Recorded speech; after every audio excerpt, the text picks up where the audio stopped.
Dans cette vidéo, je vais vous expliquer comment télécharger le site, le code du site et le modifier. Donc la première chose à faire, c'est de télécharger le fichier zip, site web, alcool et conduite. Ensuite, il faut le dézipper. Donc là, vous pouvez faire, oh pardon, non, vous faites 7zip ou je ne sais pas ce que vous avez pour dézipper, extraire ici.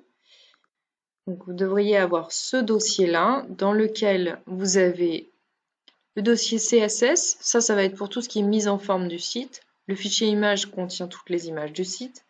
Le fichier JS va contenir des fichiers JavaScript qu'on va regarder tout à l'heure, mais c'est pas très important. C'est ces deux-là qui vont nous intéresser. Ce fichier-là, vous pouvez double-cliquer dessus. Il va s'ouvrir automatiquement dans votre navigateur de base. C'est très bien, vous pouvez le garder. Donc moi j'ai Firefox. Donc on va en fait regarder ce que ça donne sur le navigateur et en faisant un clic droit, vous allez ouvrir avec Notepad++. Donc il faut bien télécharger et installer Notepad++ avant. C'est un éditeur de code. Donc à gauche, on va avoir l'affichage de ce qui se passe dans le navigateur et à droite, on va avoir le code du même fichier. Je vais aussi en profiter pour ouvrir Algo.js. Alors, dans algo.js, en fait, on va avoir toutes les... je vais ouvrir avec Notepad. Dans algo.js, on va avoir tout ce qui est dynamique au code, alors que dans alcool.html, on va avoir tout ce qui est statique. Donc ça y est, ça vient de s'ouvrir. Voici la page web. Je vous laisse l'explorer. Donc je vous ai envoyé normalement l'arbre de décision qui est intégré au site, enfin avec lequel le site a été conçu. Donc la première question de cet arbre de décision, c'est quel est votre taux d'alcoolémie?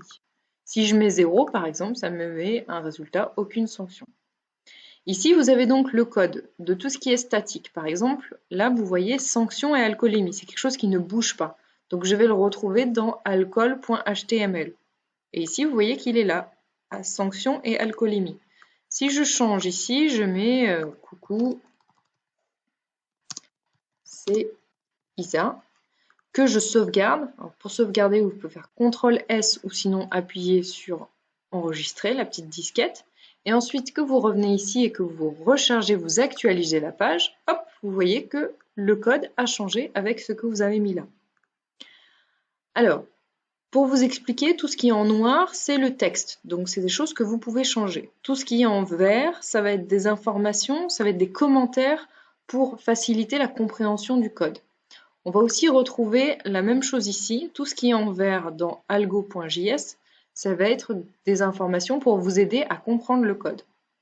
Par exemple, si je regarde ce qui se passe, vous voyez ici, on rentre la variable. Si la variable est inférieure à 0,5, la réponse qui va être affichée va être aucune sanction. Et ça correspond bien à ce que je vois ici. Si je change ça et je mets, je ne sais pas, punition,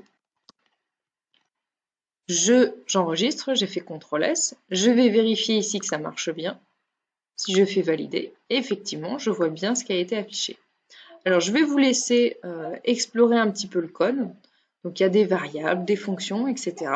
Et essayer de changer comme j'ai mis dans les exercices du cours. Voilà. Si vous n'y arrivez pas, je vous ferai une petite vidéo pour vous montrer 2-3 exemples de comment on peut modifier les choses. Et si vous cassez le code, pas de panique, vous retournez télécharger le zip et vous recommencez avec un fichier qui n'est pas erroné. Voilà.